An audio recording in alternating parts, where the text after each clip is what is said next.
I'm Frankie Milley, founder and National Executive Director of Meningitis Angels. I started Meningitis Angels in memory of my only son, Ryan, whose life was taken all too soon by meningococcal disease.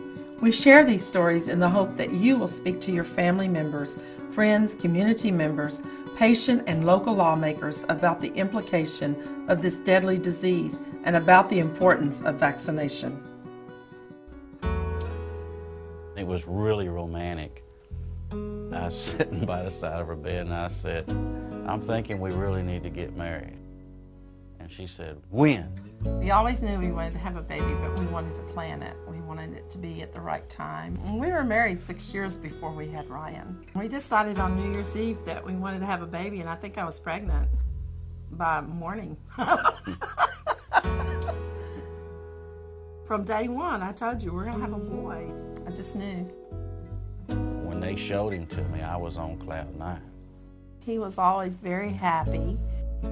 He laughed a lot, didn't cry much at all.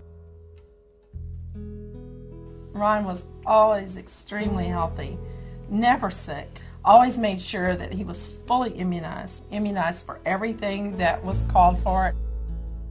I had a lot of respect for Ryan because he was so respectful of us. Never got in trouble at school, always made good grades. When he was about 15, he started golfing, and he was excellent at it. He reached his pro status a week before he died at 18 years old. He got sick on Father's Day.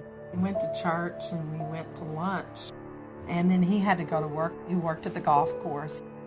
We went and saw some friends, and then when we came home, Ryan was at home. When we came home and his truck's in the driveway, because he never took off from work early, so there's something going on. I'm certified in EMS, and I asked Ryan, does your head hurt? Does your neck hurt? You know, what's going on?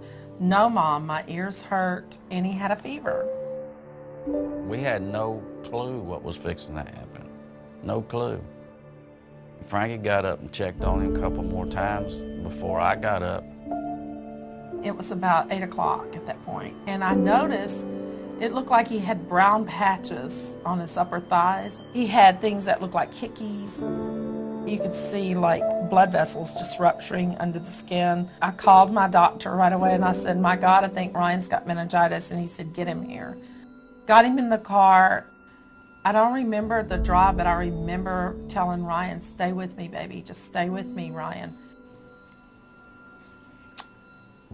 And I carried my 6'2.5" baby boy into that room, into that doctor's office, screaming, help me, he has meningitis." I'll never forget when I walked in that emergency room, his doctor came up and said, "I want you to know that your son has a potentially fatal disease," and it's like right over my head. And they worked on him for 45 minutes. And we heard the doctor say, "Dear God, please help me save this child, please." I mean, he was praying out loud. We think that the nurses and the doctors really, they did everything they could to save him. It didn't work. And we heard time of death, 10:53 a.m.